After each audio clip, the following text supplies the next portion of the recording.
the Schwarzschild quantum lattice theory, he believed that electrons, okay, everything's made of molecules, which in turn are made of atoms, which in turn are made of electrons, protons, and neutrons. Protons and neutrons are at the center of an atom, and an electron orbits it, okay? That electrons will disappear from one location and reappear in another without going through the matter in between.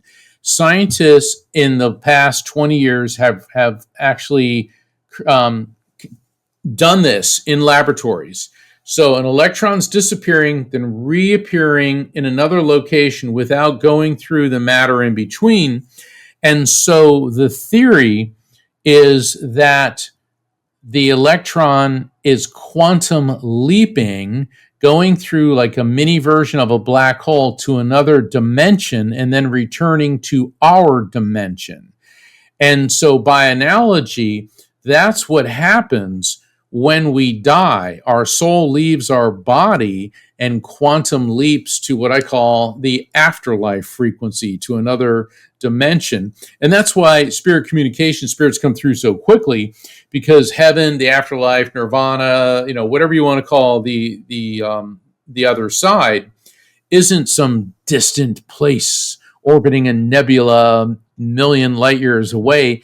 It's a parallel dimension. Think of it this way. Think of our world, Liz, as AM radio. Okay, we have energy, we have frequency, we have vibration, and then the other side is FM radio, a completely different energetic system, but they coexist and coincide. And sometimes AM and FM overlap. In one of my lectures, I refer to this as the NDE zone, the near-death experience zone, because they will overlap. In other words, a spirit will quantum leap from the other side, the afterlife frequency, into our dimension to communicate. So the quantum lattice theory, I believe, is a building block for our ability to explain and henceforth understand spirit communication and the afterlife.